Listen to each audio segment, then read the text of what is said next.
अस्सलाम वालेकुम जी, कैसे हैं आप लोग? सब ठीक ठाक है। एक नई वीडियो के साथ हाजिर होते हैं। जैसा कि मैंने बोला था कि पाकिस्तान की टीम को ओडीआई की सीरीज़ भी 3 मैचेस से जीतनी चाहिए और कल पाकिस्तान की टीम ये मैच जीत गई। बॉलिंग से स्टार्ट करते हैं सबसे पहले। अगर हम देखें तो 280 रन जो वेस्ट इंडीज़ की टीम ने बहुत अच्छे किए और विकेट ईज़ी नहीं थी। फास्ट बॉलर्स पे बहुत अच्छा खेला जा रहा था, बेहतर खेला जा रहा था स्पिनर से। कहीं न कहीं फास्ट बॉलर्स को भी मुश्किल हो रही थी कि बॉल नीचे रह रहा है, बल्ले पे नहीं आ रहा सही तरीके से, जिसकी वजह से जो बैट्समैन हैं उनको थोड़ा-सा टाइम लग रहा था सेट होने में, रन्स करने में। अब इवन लुइस जो है उसने बड़ा अच्छा स्टार्ट लिया, जिस तरह हमारे फास्ट बॉलर्स को पीछे की बॉल पे उसने छक्के लगाए। उसके बाद शे होप ने भी 50 किए, फिर उसके बाद रोस्टन चेज़ ने भी किए। लेकिन ये जो 280 रन थे, ये इस विकेट के हिसाब से बहुत अच्छे रन्स थे। अगर आप पूरी बैटिंग देखें वेस्ट इंडीज़ की, उसमें कहीं भी हमें ऐसे नज़र नहीं आया कि बहुत ही आसानी से जो है वो खेले। स्पेशली मैं स्पिनर्स की बात करूँ, साइम अयूब ने बहुत अच्छी बॉलिंग की, ठीक है, सलमान आगा ने अच्छी बॉलिंग की, सुफियान मुकीम। स्पिनर्स ने, चाहे अब मैं वेस्ट इंडीज़ की बात करूँ, चाहे मैं पाकिस्तान की बात करूँ, दोनों तरफ से स्पिनर्स ने जो है वो बहुत अच्छी वो की है। लेकिन इस विकेट के हिसाब से आप ये देखें कि कहीं न कहीं आपको ऐसे सेंसिबल प्लेयर्स चाहिए थे, दोनों टीम की तरफ से, जिसकी वजह से ये रन्स हुए। वरना ये विकेट ऐसी थी, अगर आप स्पिनर्स पे ज़बरदस्ती चार्ज करने जाते, तो वो आपको मुश्किल भी डाल सकते थे, जो कि वेस्ट इंडीज़ की तरफ से बड़ा सेंसिबल तरीके से खेला गया। एक चीज़ का फ़ायदा मुझे नज़र आ रहा है जो पाकिस्तान की टीम को मिलेगा। पाकिस्तान क्या, एशिया की हर हर फ़ास्ट बॉलर को मिल मिल सकता है, या एशिया में जब भी क्रिकेट होगी तो स्पेशली फ़ास्ट बॉलर्स को रिवर्स स्विंग का जो फ़ायदा है वो बहुत मिल सकता है। क्योंकि आपको याद है जो आईसीसी का रूल है, उसका ये नया रूल बना है कि 35 ओवर के बाद आप कोई सा भी एक बॉल, दोनों तो कर सकते हैं लेकिन कोई सा भी एक बॉल आप 35 ओवर के बाद यूज़ कर सकते हैं। वो आखिरी 15 ओवर तक चलेगा, जो कि उसका फ़ायदा हमें शाहीन और नसीम शाह की सूरत में नज़र आया। रिवर्स स्विंग नज़र आया, उसमें विकेट्स भी ली, शाहीन ने 4 आउट किए, नसीम ने 3 किए। तो ये फ़ायदा मुझे जो लग रहा है कि शायद कहीं न कहीं पाकिस्तान टीम को फ़ायदा होगा। उसके बाद अगर ये ऑप्शन ना होता तो शायद 280 से ज़्यादा रन्स हो सकते थे।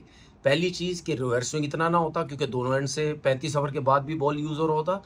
दूसरा कि 35 तक आपका बॉल जो है वो थोड़ा पुराना हो चुका होता है। लेकिन अगर आप दोनों यूज़ करें तो वो इतना पुराना नहीं होता। दोनों अगर यूज़ करें तो उसमें हिट वगैरह भी आसानी से लगती हैं, जान होती है ज़रा थोड़ी बॉल में। और अगर 35 ओवर के बाद आखिरी 15 ओवर एक ही बॉल यूज़ करते रहे, जो पहले भी 35 ओवर हुआ है, तो उसमें फिर बैट्समैन को जो हिट जो है ना वो थोड़ी ज़ोर से मारनी पड़ती है, बॉल सॉफ्ट होता चला जाता है।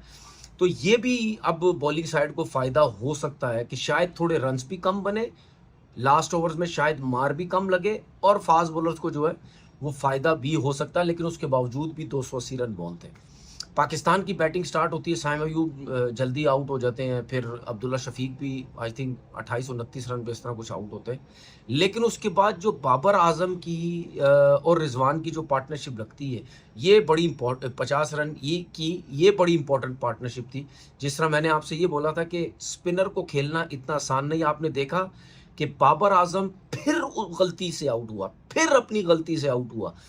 ये बाबर आजम को चीज़ें फटाफट सीखनी पड़ेंगी। रन ज़ाया कर रहे हो, एक चीज़ उसमें बहुत अच्छी नज़र आई, ये मैं नहीं कह रहा भाई, देखने से पता चल रहा है कि फास्ट बॉलर्स को जो बीच का बॉल था, आपने देखा होगा, ये बहुत अर्ली जाते ही ऑन पे खेलता था, जिसकी वजह से ये लेग बिफोर ये बोल्ड हो जाता था। आप देखें कि कल उसने क्या किया, सीधे बैट से खेल रहा था, ऑन बिल्कुल भी कोशिश नहीं कर रहा था। ये इंप्रूवमेंट हुई है इसकी बैटिंग के अंदर, ये इंप्रूवमेंट हुई है।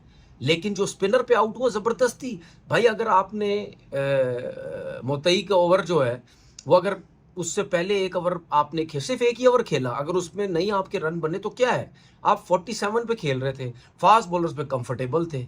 अगर आप फास्ट बॉलर्स पे कंफर्टेबल नहीं होते, आप चौके भी लगा रहे हैं, ठीक है, उसके बाद आप अगर स्पिनर पे नहीं इतना वो होते, आप फास्ट बॉलर पे कंफर्टेबल है, वहां रन्स करें, अपने अपने 50 करें, कॉन्फिडेंस आता, फिर आप स्पिनर पे भी बेहतर खेल सकते थे।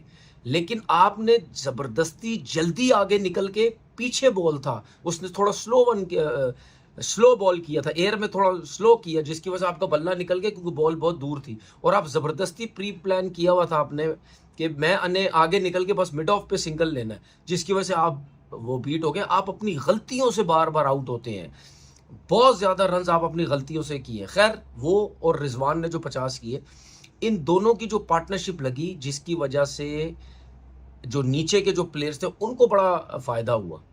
क्योंकि अगर ये शुरू में दोनों ये भी स्पिनर पे या कोई गलत शॉट्स मार के आउट हो जाते, तो फिर 280 हो सकता है पाकिस्तान के लिए थोड़ा मुश्किल हो जाता। हाँ, बोलने वाले तो बहुत है, अपने लिए खेला, टीम के लिए नहीं खेला, सब कुछ खेला, जिसने बोलना है बोलते रहो। बोलती उसने थोड़ी सी बंद की 47 करके।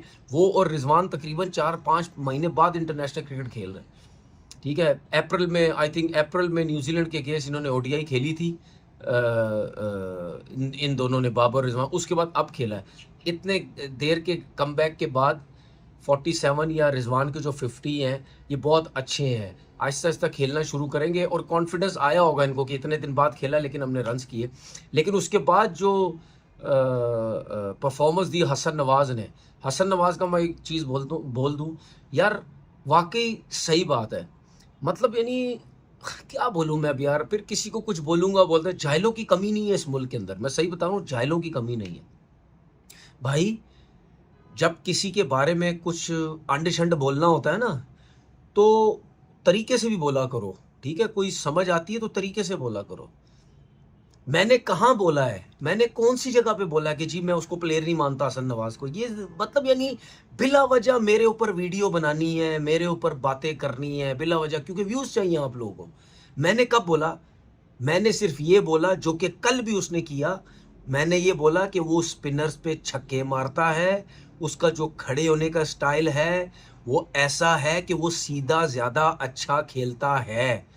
चाहे फास्ट बॉलर हो चाहे स्पिनर हो, उसको मुंह पे बॉल मिलेगी, वो सामने मारेगा। मैंने ये नहीं बोला कि वो टैलेंट बेकार है। और ये कुछ दिन पहले मैंने ये भी बोला था कि इस टाइम पाकिस्तान टीम के अंदर जो सबसे बेहतर टैलेंट मुझे नज़र आया वो हसन नवाज आया। मैंने ये बोला कि जो जिस तरह वो खड़ा होता है, अच्छे तगड़े फास्ट बॉलर, लंबी हाइट वाले फास्ट बॉलर, अच्छी टीमें उसको मुंह पे बॉल नहीं करेंगी, उसको पीछे करेंगी। क्योंकि अभी तक जितने भी वो मैचेस खेला है, नो डाउट टैलेंट है, सब कुछ है, वीक टीम के अगेंस्ट खेला है, वो तगड़े बाउंसर चेक ही नहीं हुए अभी तक उसको। ठीक है, नो डाउट डेब्यू हुआ है, 50 किया, मैन ऑफ द मैच 63, सब कुछ किया, अच्छा प्लेयर है। लेकिन मैंने ही बोला था कि जो जो चीज़ उसमें कमी है वो फौरन से बेहतर करने की कोशिश करे, क्योंकि अच्छी टीम के अगेंस्ट आएगा, उसको बाउंसर्स ही पड़ेंगे। अच्छी टीमें छोड़ती थोड़ी है, सब सब कैलकुलेशन करके आती हैं। तो वहां पे अगर 2-4 दफा पीछे की बॉल पे आउट हो गया तो उसका कॉन्फिडेंस खराब हो जाएगा। मेरा कहने का मकसद ये था, अगर बेतुकी बिला वजह की फजूल किस्म की व्यूज लेने के लिए वीडियोस मेरे ऊपर बनानी है तो बनाते रहें। खैर, उसका तो कोई वो मुझे मसला नहीं है। हुसैन तलत ने उनके साथ 41 रन किए। इन दोनों की वजह से पाकिस्तान की टीम, जो बाबर और रिजवान ने ऊपर से जो पार्टनरशिप लगाई, मैच लेके चले। ठीक है, उसके बाद इन दोनों ने जो ज़बरदस्त बैटिंग की। हुसैन तलत, देखिए पर्सनली मैं आपको बताऊं, मुझे हुसैन तलत बहुत पसंद है। लेकिन मैं ये समझता हूं, होता है कहीं ना कहीं इंसान की अपनी गलतियां भी होती हैं, पर मौके कहीं ना कहीं मिलते हैं, वो उस तरह की परफॉर्मेंसेज नहीं होती। लेकिन अच्छा प्लेयर है, उसने प्रूव करके बताया कल कि भाई मैं खेल सकता हूँ। मुझे ऐसा लगता है कि उसकी क्रिकेट काफ़ी ज़ाया कर दी है, लेकिन जितनी भी अभी उसकी बाकी है, अगर वो ये समझते हैं हमारे ये कोचिंग स्टाफ वगैरह के, यार इसको मौका मिलना चाहिए, तो ज़रूर आप उसको मौका दें। और है भी लेफ्ट हैंडेड, मैं हमेशा बड़ा पसंद करता हूँ कि नीचे या मिडल ऑर्डर में आपके पास एक लेफ्ट हैंडेड होना चाहिए, जो कि हुसैन तलत नज़र आता है। तो ये हमारी टीम की बड़ी ज़बरदस्त परफॉर्मेंस रही है। ठीक है, कल का जो मैच है वो भी हराना चाहिए, उसके बाद तीसरा मैच है उसको भी हराना चाहिए। ठीक है ना, ये 3-0 से ये भी सीरीज हमें जो है वो जीतनी चाहिए। एक टाइम पे ऐसा लग रहा था शायद वेस्ट इंडीज़ की टीम ये जीत जाएगी, लेकिन उनको क्या पता था कि हमारे पास हसन नवाज और हुसैन तलत हैं कि जो अच्छा टैलेंट है वो कहीं ना कहीं जो है मैच अपनी तरफ लेके जा सकते हैं। अपना बहुत बहुत ख्याल रखिएगा। अल्लाह हाफिज़।